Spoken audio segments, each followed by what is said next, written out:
And we are here today with John Ryan. Good afternoon, good evening, good morning, wherever you are in the world, everyone, or if you're watching the replay. It is my great pleasure and honour to have this interview with John Ryan, the CEO and founder of the Zoo of Queensland. And John and I met not that long ago, actually, at a networking meeting with Edward there in Brisbane that I co-lead with Edward, and I was so really taken by John's story and by what he's doing for the wildlife of the planet and the species. And so I asked John if I could interview him on my live stream. So John, it's wonderful to have you here. How are you today? G'day, Karen. Yeah, I'm very, very good. As usual, as it is in conservation, always busy, never stops. So in one go, I just rushed in quickly, do this interview, and then rush back to the job. So it's just Oh, well, we won't never keep you ends. too long. It's great to have you here. Okay. We won't keep you too long. You can pretty much control the time yourself. So, John, this is being live streamed to LinkedIn, YouTube, and Facebook. So it's going to get out there quite a bit. And the reason I wanted to interview as well was to help you to share this and share your movie that you're producing and about to launch as well, and get some support from people. So John, how about you start with telling a bit about yourself and whatever you want to say about your story and what you're doing. And the rhino, of course, the rhino man and the species will be a big part of that, I know. No Over worries at to all. you. Thank you, Karen. One thing I'd like to quickly correct. The Rhino Man is not our movie. We didn't produce it. We are only looking after leading the promotion and screening in Australia. The Okay. Rhino Man is a film by Global Conservation Cause. I do strongly recommend checking out GCC, Global Conservation Cause, and what they're doing, because they are absolutely magnificent organisation. And yeah, definitely go for it. You know, they're magnificent, and this is their film. We are incredibly honoured to look after the screenings and promotion in Australia, because it has a massive message that needs to be passed on. So, Okay. yes, no worries at all. So now, yeah, my name is John Ryan. As you all heard, I'm the CEO and founder of the Zoo of Queensland, and the Zoo of Queensland is a project underneath our organisation, which is the Urgent Priority Management Program. So the Urgent Priority Management Program is basically the brain and soul behind everything we're doing. It controls all of our operations. It controls my life. It controls everything. So basically, the UPM program is a smart program that updates itself accordingly when needs to be achieved at the highest efficiency to stop the current mass extinction, restore the world's biodiversity, and conserve the future. So this is basically what it is, the whole thing. Like, you know, back in the day when I was 15 and I was chasing snakes and lizards in South Australia on our farm and everything, you know, jumping on everything. And I'm incredibly surprised I'm still alive. I mean, like, you know, I was just a little fella, you know, and all that. And I was jumping on brown snakes and goannas and everything and all that. I could get eaten all the time, you know, like, and it's just, no, I didn't. I'm very, very happy about that too. And and they're just my passion. Just, I don't even know where it started. Like, you know, it just started so young that I just don't know. For me, I always was one with the animals, always, you know, and my whole life's been out in the bush. So it's just, that's where my heart is, and that's yeah, that's where my home is. But I did travel the world, and I worked in several conservation organisations and institutions and volunteered as well, on 1, 2, 3, 4 continents, and doing different expeditions. And basically, especially in the expeditions, I was targeting remote and unexplored places around the world to bring more knowledge about these places that are tucked aside, but they are the gems. They are the gems that we need to protect. But how can you protect something when you don't know anything about it? So that's why science and everything comes in to really get the knowledge about it, and then that gives us the guidance on how to protect it. So yeah, aside of working on different organizations and volunteering, doing different expeditions, and educating people on the way about importance, the utmost importance of Whoops, we've tried. conservation. Then I was sorry. Oh, you just Sorry, Kane, froze what was for a that? moment. We've got you back. You just Oh, froze deal. for a moment, but we've Yeah, got you back. no worries. I don't know if it's Too your easy. internet or mine. So yeah, no worries. I didn't see myself freeze, but that's okay. Um, so but I was frozen in the morning. Oh, geez, mate. Yeah. It has been cold, hasn't it? Yeah, it has been freezing. Like, yeah, definitely. But back to the story. So through the whole time, I was designing concepts, groundbreaking concepts on an organization to actually not concentrate on protection of fauna, on conservation of a particular location or particular species, but the whole thing, because we cannot have anything that we know without the healthy planet. You know, it's it's really the utmost important to keep the planet healthy, because that's our home. And as Sir David Attenborough says, we depend on it. We depend on our environment with every mouthful of food and every lungful of air we breathe in. So, and that's very, very, very true. And we need to look after it. So then I was basically just putting little bits and pieces and following the best people in the field on their tail all the time, just basically asking questions and what do you think about this idea? Yeah, no, and all this. And so when I was going around all these different organizations, I was basically making notes and taking photographs, and then basically constructing everything with what works, what doesn't work, we get rid of. What works, we make it better.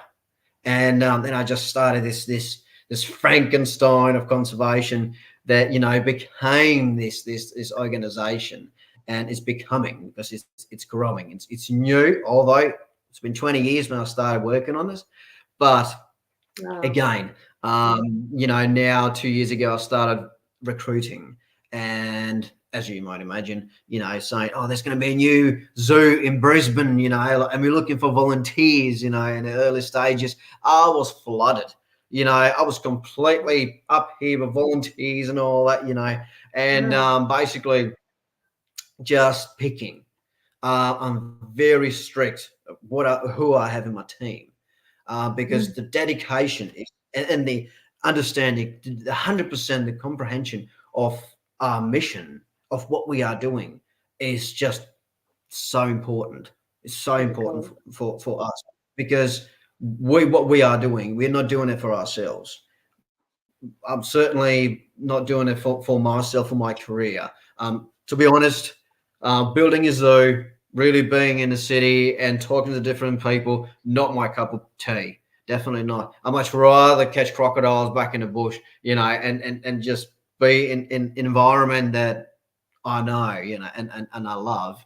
So I'm a bit of a, yeah, people do call me sometimes that I'm like Crocodile Dundee in the city, because I just, like go around and just, freak out with different things and how this works, mate. I never seen it before. And they're like, what? It does sometimes, but it's just, it is necessary for me, of course, to be here especially in the early stages of development, because I need to pass on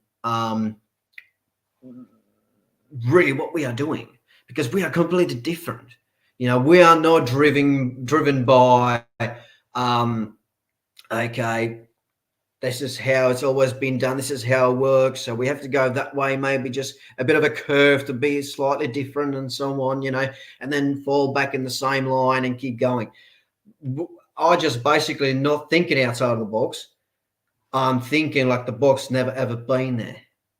So it's just completely like resetting the mindset, basically, Mm, and what mm. needs to be done.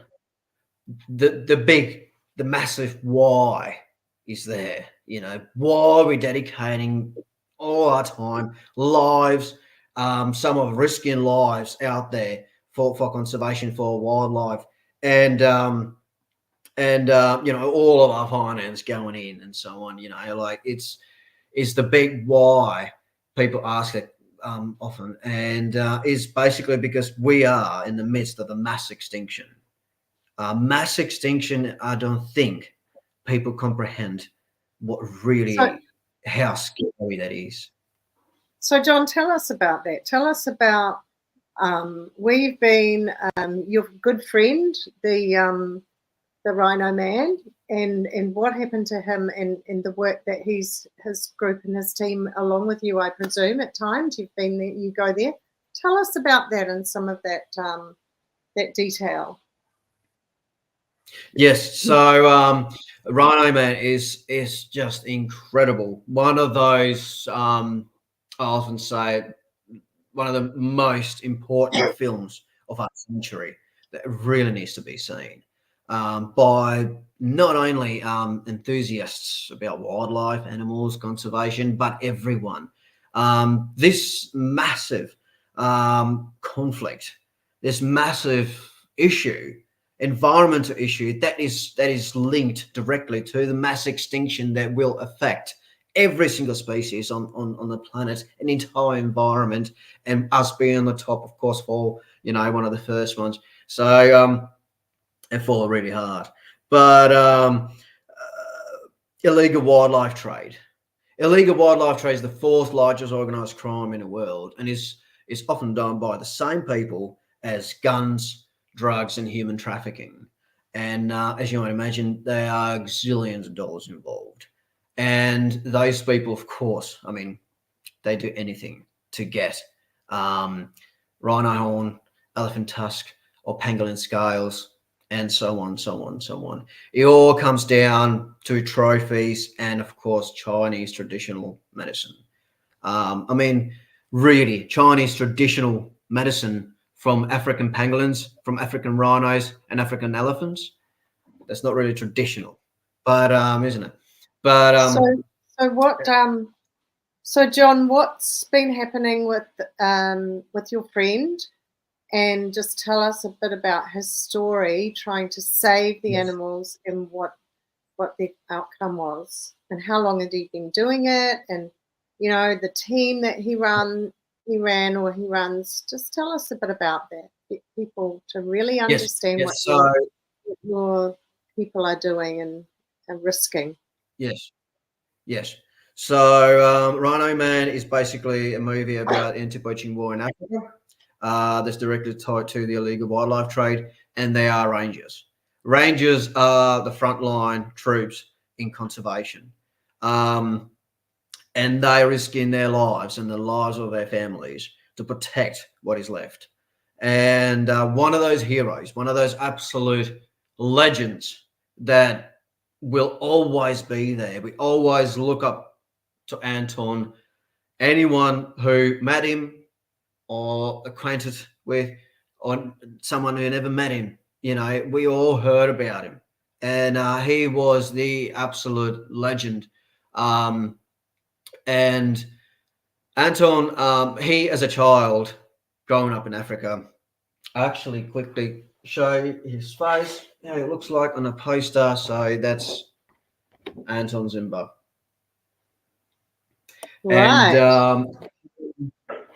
he, as a child growing up in Africa, he wanted to do something good for the cause of whatever, and he wanted to be a soldier. Always wanted to be a soldier. Um, then he started learning English from bird books and joined up the anti-poaching units. And as he progressed, as he went through the training and progressed in ranks, he eventually became the head ranger, and of Timbawati Private Nature Reserve in just it's next to Kruger in South Africa.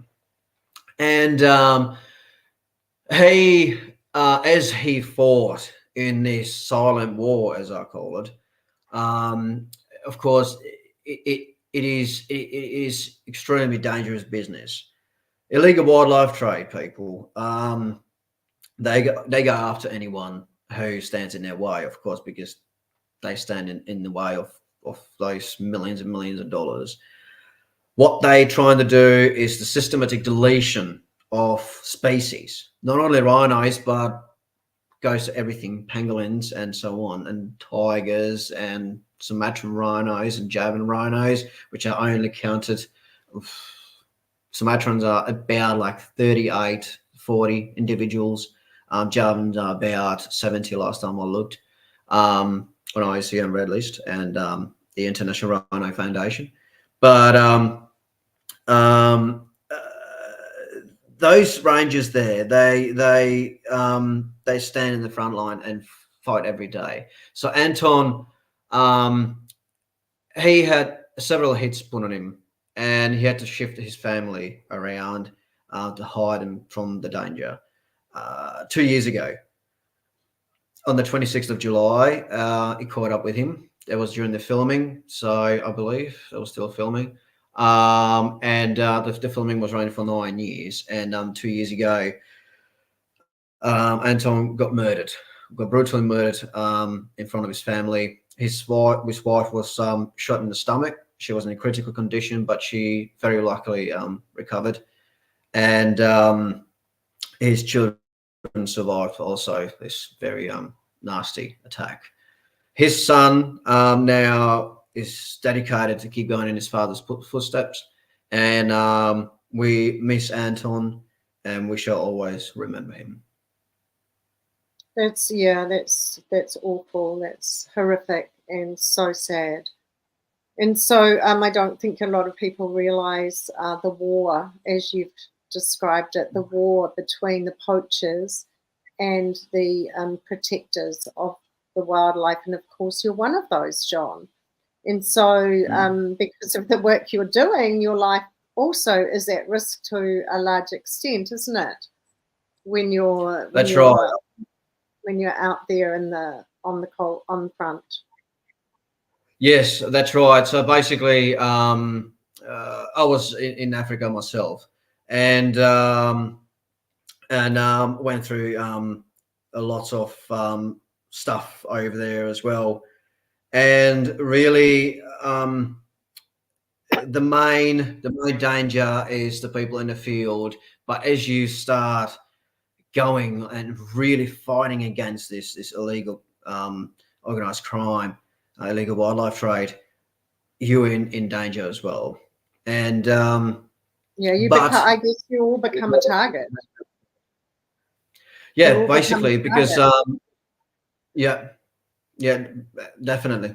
So it's just, but as I said, the hottest part of this conflict is in those national parks, because that's where those people go and actively in organized groups hunt these animals. And as I said, they what they're trying to do is a systematic deletion of a species, because as species is getting rarer, the price is getting higher. So then, when it's the very last rhino horn in the world, I mean, that's just, in their eyes, it's just so much money. So when you and we as us and everyone else, Global Conservation Corps, and amazing other organizations like Global Conservation Force, Soldiers for Wildlife, and others, these organizations, they're doing their best. They putting their lives on the line and really are the heroes of conservation, and they're the heroes, the superheroes of today. It's just really because we are doing something for the future. If we don't do anything, we will fall into the mass extinction, and there's going to be a irreversible change. You think it's, so what you're saying, I guess, John, is that the whole ecosystem is affected. It's not simply the animals, it's the entire ecosystem, including humanity, is what you explained to me the other day, and that it's heading for its downfall and extinction entirely, which is an Yes. interesting concept that many people do not think of. They think we'll be okay as humans, even if the rhinos and the elephants and, you know, other animals like that are extinct. And if I understand you correctly, John, you're saying that no, that is not true, because of the eco balance, that it will affect everything, every living species on the planet. Is that right? That's right. Everything on the planet is connected. It's basically what I always compare it to is a very tall chimney, and this chimney is made out of bricks. The very base of it, the very base of the chimney, the base bricks, they are the health of the soil, and then it goes to the plants, and insect, and little reptiles, and of course amphibians, and so on, and it just goes to larger and larger animals and more involved forms in this Anthropocene that we're in this period. And so then we are on the top, because we are at the moment the dominant species on the planet, and we as humans taking out different bricks from everywhere, the whole chimney, because it basically bringing us money. So we're taking out different species, we're polluting waterways, oceans with plastic, we're cutting down the rainforest to make a monoculture of palm or plantations. This melts to ice caps, because you know, everyone knows when you come into a room or something where there's so many plants, it feels fresh. It feels there's a good good air to breathe, and it feels cooler. And this is what exactly the greenery, all the vegetation in the world does to the planet. It cools it down. And if you cut down everything and burn it, then it warms up. Of course, it's CO2. I mean, like, we have how many planes we have in the world, and cars, and so on. And you know, we at the moment, I believe there is 440 ppm parts per million of CO2 in the atmosphere, and it is keep rising. I mean, you know, and it's warming up. It's all, the climate is changing. You know, it's not just, a lot of people misunderstand, you know, global warming. Global warming doesn't really necessarily mean that it's just going to get warmer. It means that all weather patterns are completely disrupted. And the same goes with ocean currents.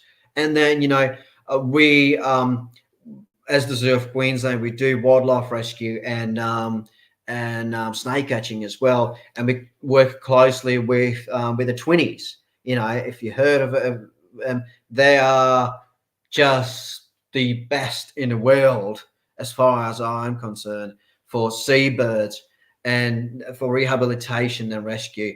They are just incredible. Twinnies, sea pelican and seabird rescue. Check them out. They're magnificent. Really, the most dedicated family to rescuing wildlife. And they have been saying they've been getting less and less seabirds, especially pelicans. And then I asked them, what do you reckon it is? Is it a human conflict? And they said that percentage, of course. But what they are worried about is the fish stocks. So the fish stocks, fish stocks in the oceans. Right, of course. They are afraid that the fish stocks are going down, and they are. And this is not only the overfishing of the oceans, but this is also because the pollution and the global warming and everything, disrupting all the currents and coral bleaching. You know, most of the life in the ocean breeds near the coral reefs, and then you know, the juvenile stage is for different species that actually grow up on coral reefs and then leave for the open ocean. But if there are no coral reefs, So there's no kindergarten for all these different species, and everything starts in the ocean. I mean, the whole life on the planet came from the oceans. It's the first things start crawling up on the land and so on. The first vascular plants like the Cooksonia and everything on land, and then the first fish that started flapping themselves from one pond to the other, or the sea scorpions when they first started coming onto the land. This is start of all life. This is where we came from, and we just dumping tons and tons and tons every single day of dirty plastic. Hazardous substance plastic is, and we're dumping it into our oceans, our land, our waterways, plus all the chemicals, and it's incredible. So then when you get all of these different environmental issues, plus the illegal wildlife trade, palm oil, unsustainable palm oil production, everything. I mean, like, where do I start? And there's a massive elephant in the room that is not talked about a lot, and lots of people and even conservationists are guilty of, and that is overpopulation. We need to be absolutely frank with ourselves. How many people can you fit in your living room, let's say? Can you fit 10? Yeah, maybe. Some of us. Can you fit 50? Maybe. You're pushing it. And can you fit, for example, 5,000, 10,000, about 1 million? You can't fit 1 million people in your living room. And we have 8 billion, I believe, people on the planet at the moment. And it's still growing. Where does it stop? We simply do not have enough space on this our small blue planet for so many people. And overpopulation has been proven hundreds and hundreds of times throughout the evolution by extinction of populations or species. It's just, it always leads into destruction, because everything, the most important thing in the whole world is balance of things. We need to balance things. We can't take too much from one thing, or put too much on one side. It needs to have a balance. So then all the species have balance. And that's why we hear about, there's, for example, 100 eggs in one crocodile nest. And then only, if it's very lucky, that individual, only one survives from the whole nest. And that is a reason for it. There is life go hand in hand with death, and death is unfortunately portrayed as a bad thing in human world. But if it's done naturally, it's just a natural process. Yeah, process. And we need to understand that how there is people say there's nothing perfect really, but there is. I say, and I believe there is one thing that is utterly perfect, and that is our planet, the ecosystem, and how it functions. Because it has been functioning for 4.5 billion years, and it has been working. So why should we change it? Why should we change something that is just so perfect? Of course we're going to disrupt it, and we get ourselves into big, big trouble, as we are. So basically, we are now fighting for get everything sorted, hit the conservation hotspots that where there's massive loss of biodiversity, not only talking about animals. So the ZOQ, Deserve Queensland Urgent Priority Management Program, we're focusing not only on conservation of fauna, but flora and fungi as well. Because if you're focusing on animals, and which is great, it's lovely, everyone likes it, not really everyone gets excited about tiny little plant, in a corner, but I do, because if it's an endangered species, mate, it's so rare, and it's great, and it's here, and it's a privilege to have it, near me, So then, we're going to be focusing on fauna, flora, and fungi, because you can't have animals without the plants and fungi and the environment that is all composed of these things. So everything is connected, and we are in big trouble at the moment. We need to do something about it. And as I always say, and it's going to come out in my book that I am publishing next year as part of Zaraiki, as part of our next campaign called the Dragon's Territory. It follows my expedition to Komodo Islands, where I studied Komodo dragons in the wild and target some unexplored places on Flores Island. And I said there, which I like this quote, and I put it a lot everywhere for people to sort of understand what we are all about, because I can't save the planet, and neither can you, but together we will. And we need to pull together as species. If an asteroid was hitting the Earth, we all would unite as a species to destroy this asteroid, because we are in the danger of completely destroying everything. We are in danger of dying. And this is exactly what's happening. But it's happening in a very quiet manner.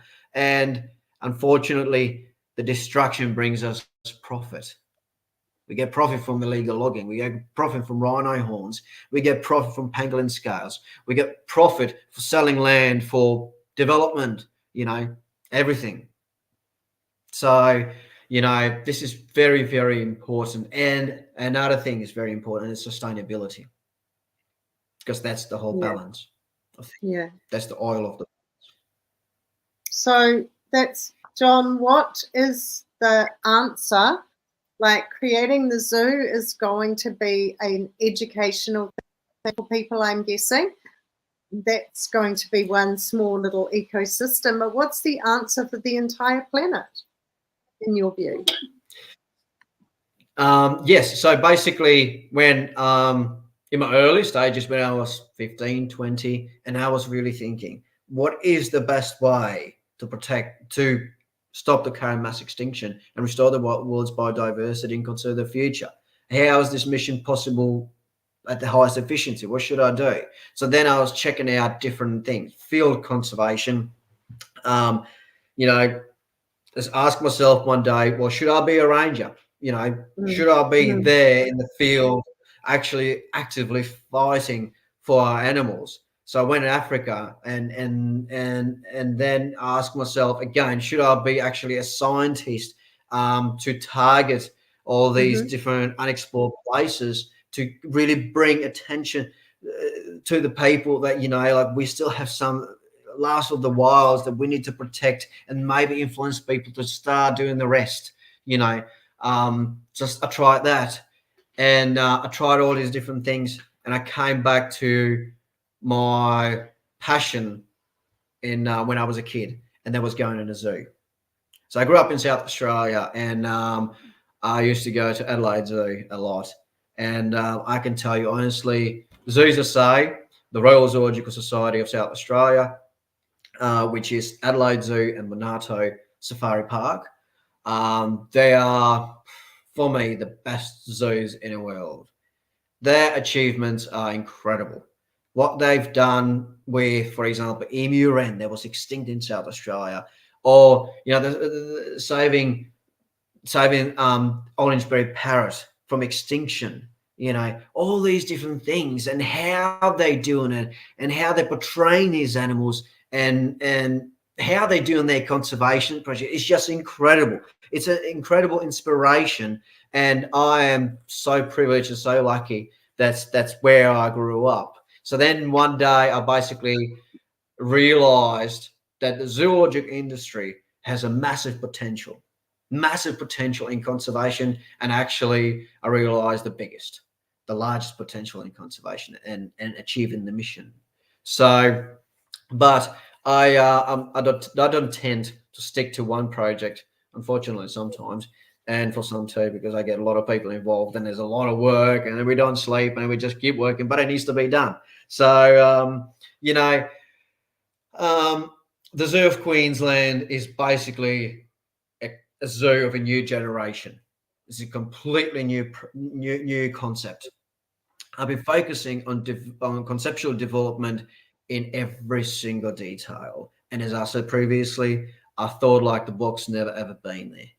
It's just, it's basically we have an organization. And I didn't call it even a zoo at first. I thought I should develop something new, it's a new name for this thing, But then I'm like, through the marketing point of view, I don't think that will really work. So I'm like, I can call it zoo first, then maybe just change it up later, whatever, see what happens. So the Zoo of Queensland is an advanced approach to conservation, education, and sustainability. So we'll be 100% sustainably operated. So we're going to have our own generated renewable energy. We're going to have, of course, our water storage with water tanks around each building and underground as well for water storage and so on. What we are planning is to have access vertical wind turbines on our car park. So our car park will be like a bushland, like a regenerated bushland and everything. When you have docks for the cars, and it's nice and cool and shady, And then in between those trees, you can have these towers sticking out above the trees, and access vertical wind turbines are slightly different technology to the vertical ones. The vertical ones, you have those blades that everyone knows, those blades that spin around and everything. The axle is horizontal. Vertical, access vertical wind turbines with an axle that runs down. So vertical. And then you have something like a football shaped thing that's on the top of it and it spins. So then, as we all know, those horizontal wind turbines are really dangerous for wildlife. They kill lots of wildlife. They look bloody hideous. So, then you have these axis vertical wind turbines that actually spin in one place. And as I was thinking, I'm going to go to ornithologists and really I'll do my own research and just ask people and everything, what is the best color for birds to see? And then we're going to do, let's say if it's red, then we have the red top and it's going to be spinning. So then it looks like one solid object. So birds just not going to run into it. They run into glass all the time, but they'll run into one red object. I mean, So this is what is wildlife safe, and we're going to have several turbines amongst the trees in our car park, plus solar paneling on our roofs on every building, and battery storage. As for the conservation, ex situ, in situ conservation programs, we'll be focusing only, I believe we'll be the first zoo in the world to focus only on threatened species. So IUCN Red List, if anyone is familiar with this, so there's a scale of conservation scale. And then you have the least concerned species, which are species that really don't need conservation attention, So, for example, here in Australia, the magpie, kookaburra, I mean, they're not in danger. They're everywhere, they're absolutely everywhere. So, you have, roe deer in England, if someone is in England, for example, and it just goes. There's certain least concerned species everywhere. And one of them is, of course, roos, eastern grey kangaroo.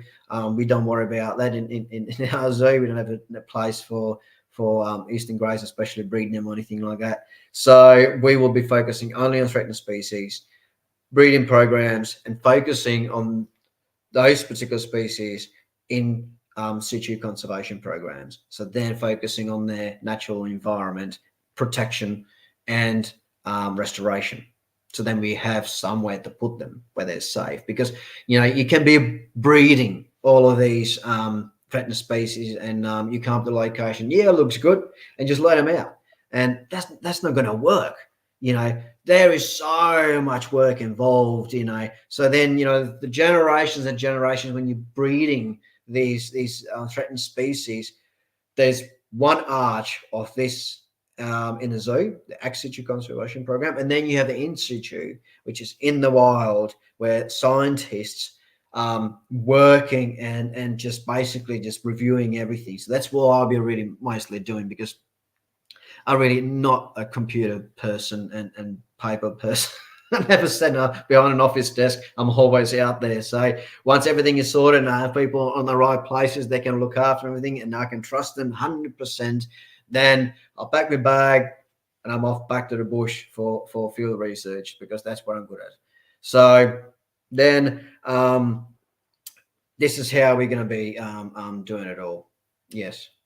You are on a big mission, John. I just want to say hello. We Oh, have some guests on. I want to say hello to Wasim. Thank you for joining us, Wasim. He's a great friend who comes in to some of my podcasts and webinars. And Koku has also come on and said thank you for sharing it.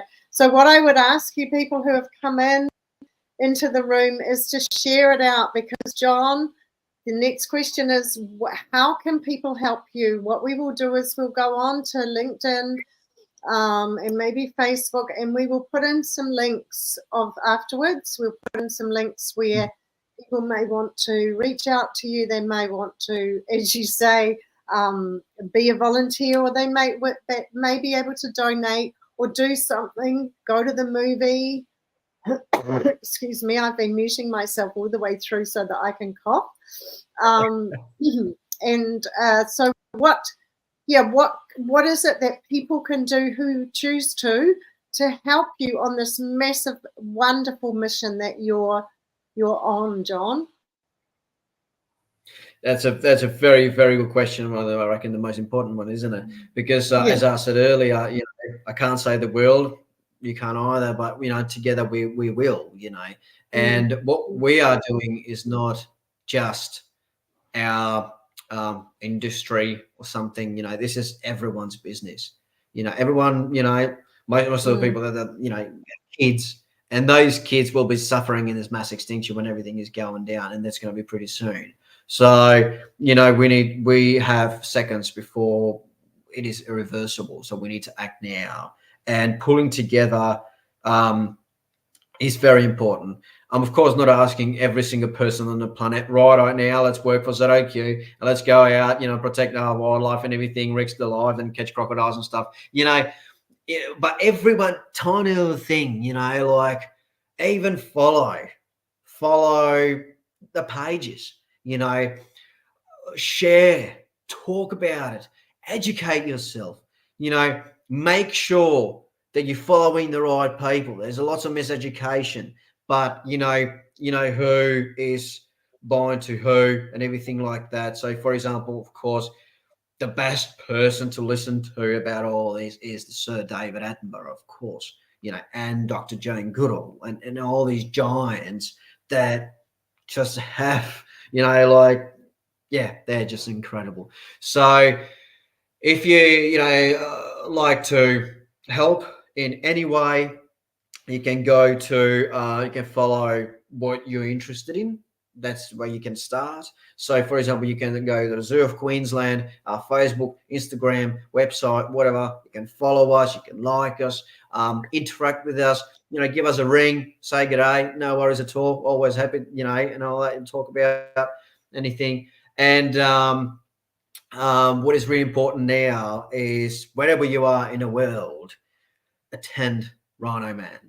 So Rhino Man is the worldwide premiere of Rhino Man is 26th of July, which is next Friday, and it is the anniversary of Anton's death. So we're doing it in his honor, and so you go the Global Conservation Cause, find them, follow what they do. Soldiers for Wildlife, Global Conservation Force. You just go to your local, check out your local zoo, make sure they are accredited with your local association. Like, for example, we have ZA over here, so the Association of Zoos and Aquariums Australasia. You have EASA in Europe, the European Association of Zoos and Aquariums, and so on. And you have WASA, the World Association, and so on. It's very important that these institutions are accredited, and of course, what conservation they're doing, and if they're really fair income about it, have a bit of a peek. And if they're good, go and support them. support them, because those people are like us. You know, they live and breathe of conservation. You know, we devote our lives, everything we have. You know, we just every single from not only when I go to sleep and I wake up thinking about conservation and what can I do.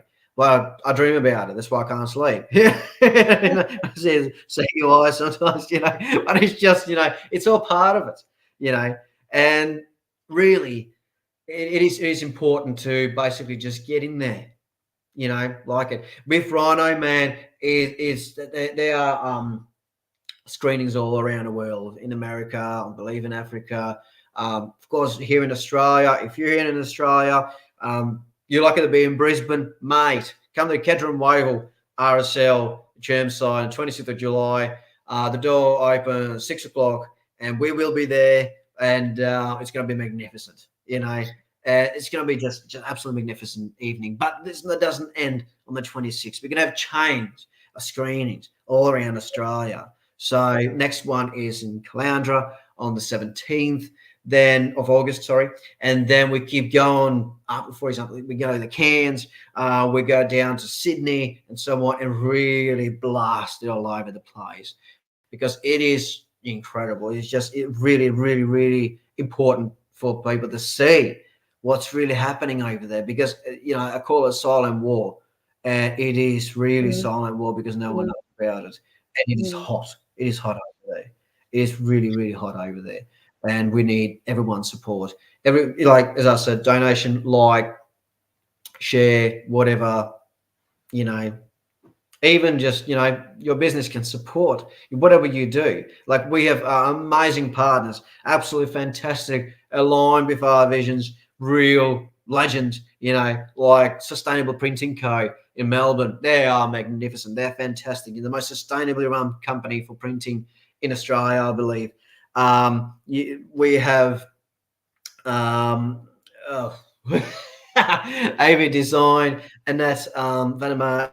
She is incredible with design. She designed our logo, which is just great. I love it. We have a thylacine. That's what I say. Thylacine in our which is, a lot of people know it as Tasmanian tiger, but thylacine is the real name. And we have that as ambassador for extinction, because it's one of the saddest stories what happened to thylacine. And we lost the apex land predator in Australia because of humans. So, you know, every continent has their native predator. Like, you have jaguars in South America, you have bears in North America, you know, and Europe. You have your lions and leopards and everything in Africa. You have tigers in Asia, and we had thylacines. After extinction of Thylacoleo, the marsupial lion, we had thylacines, and marsupial, the largest marsupial carnivore, and it was terribly treated by people, and got replaced by dingoes, which is, it's dingo. I love dingoes and everything, but they're not. I mean, they're native now. They've been here for about 5,000 years, and replaced the niche of apex land predator. So they're basically native, but they're like, Australia never had any canines or felines, you know, so it's just, they got introduced. But, you know, so that's why we have thylacine on our logo, to really remind us every step of the way, and we can spread the awareness about how important is what we are doing. Thank you, John. It is all about the balance. As you say, we need those animals that are the predators of other animals to keep the balance going. And when I know that there has been a lot of interference in Australia with that, with different animals that have been extinct or moved, or, you know, introduced, and then it upsets the eco balance, and suddenly you have a big problem with something else overtaking and then interfering with the ecosystem. Yeah. So the Rhino Man is probably a great start. It's going to be, as you say, all around, viewed all around Australia and in other parts of the world. Yeah.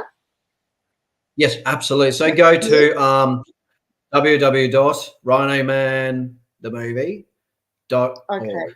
And fine, just type in Rhino Man anywhere you want, and you will see all the screenings. When you go to the screenings, you'll see all the dates everywhere, and wherever you are, where you're closest, you find your location, book a ticket, and go and see this magnificent movie, because it really. And John, the tickets are not expensive, are they? They're like, the one in Brisbane is, I think, $11. And so I said, you know, even if I can't make that one, I can buy a ticket and just contribute that way. It's not a lot of money.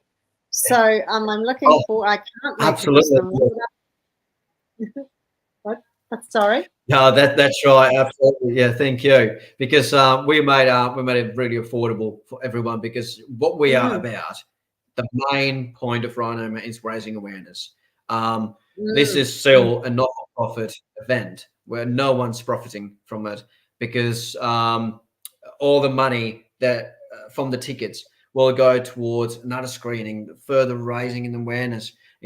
Then the donations and part of the ticket sales and everything will be going to Global Conservation Cause, and will be going to Fallen Ranger Fund, which supports families of fallen rangers, because we do lose about 150 rangers every year, which is in combat, animal encounters, and homicides.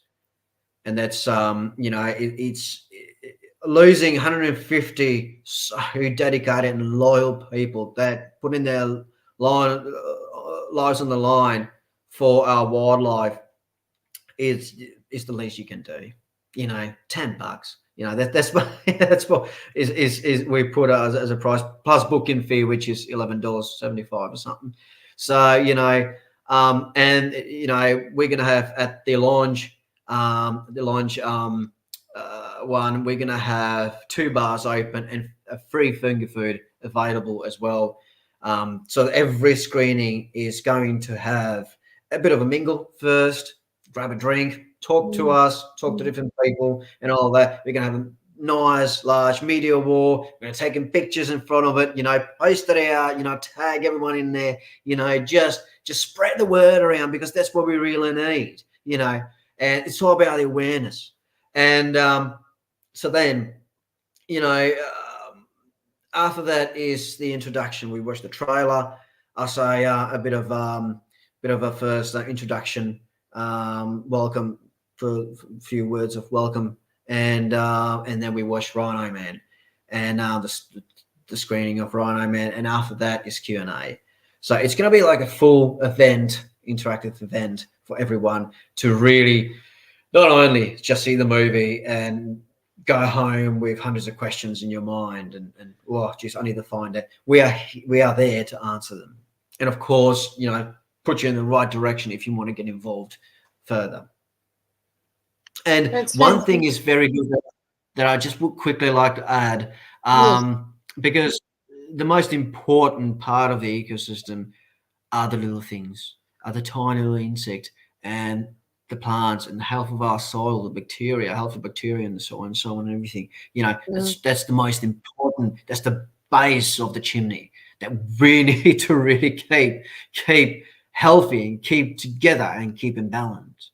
And by protection of those celebrity species like the rhino and tiger and so on and everything like that, you're not only protecting one species, but you're contributing to protection of the entire environment, because a rhino is going to live somewhere, and somewhere is the location of his home.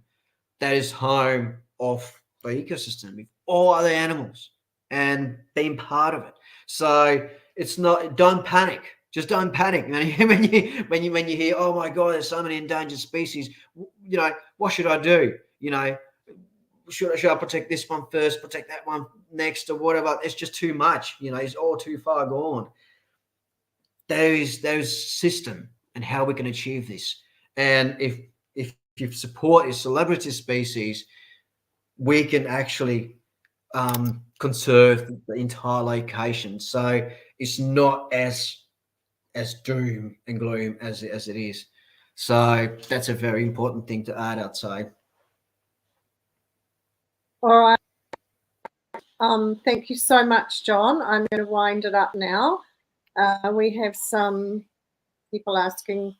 I've just put on www.zoq.com.au on the chat, and look up, and it's called, give me it again, is it The Rhino Man or Rhino Man? Rhino Man. So Rhino Man, they should look that up. And I just want to say thank you so much. It's been really, really wonderful to hear about your mission, your life work, the risks that you and your team have taken, Anton and his story, and everything that you are all doing to save the species, save the planet, and do what you're passionate about. Very, very good to speak with you, John. Wonderful to speak with you. And thank you, everyone, for coming on.